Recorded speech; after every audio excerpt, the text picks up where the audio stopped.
मी आलो इथे Canada day celebrate करायला 150th कॅनडा डे. तर आम्ही इथे जॉर्जिया बे पार्कमध्ये आलो. इतकं सुंदर आहे इथे, इतकं मस्त आहे. आता इथे एक छोटीशी अशी वाट जाते, माझ्या अवतीभोवती अशी झाडं आहेत आणि अशी दगडी आहेत. तर हे एकदम असं आयलँडसारखं आहे अगदी, आणि अशी पाण्यातून ही वाट जाते आणि थेट मी त्या पॉईंटपर्यंत आता जाणार आहे. सिमको आहे आणि इतका छान आणि फ्रेश वॉटर लेक आहे हा, म्हणून इतकं मस्त आहे ना की पाणी इतकं फ्रेश आणि छान आहे ना, छान आहे. म्हणजे असं विचार पण नाही करू शकत की अगदी पाण्याच्या सेंटरमध्ये रॉक्स आहे आणि रॉक्सच्या बाजूला इतकी सुंदर झाडं आहेत. म्हणजे निसर्ग किती सुंदर आहे, खरंच अगदी सुंदर. मी अगदी त्या पॉईंटपर्यंत जाणार आहे आणि इतका लाटांचा आवाज येतो मला, म्हणजे डोळे बंद केले की मला असं वाटतं मी मुंबईच्या हाजी अलीच्या इकडेच आहे.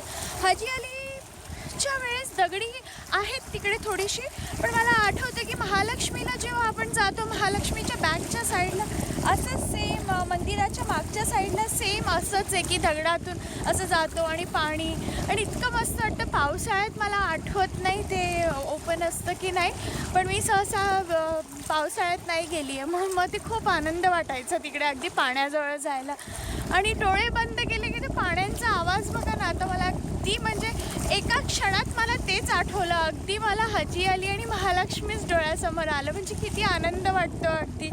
कधी कधी असं वाटतं की बापरे, आपण खूप लांब आलो आहे, खूप आपलं देश आपण खूप मागे सोडून आलो आहे. पण मी खूप अनुभवते की आपली जुनी आठवणी कधीच आपला पिच्छा सोडत नाही आणि आपल्याला नेहमी तो अनुभव येतो. जरा डोळे बंद केले की आपण जातो शेवटी त्या फ्लॅशबॅकमध्ये.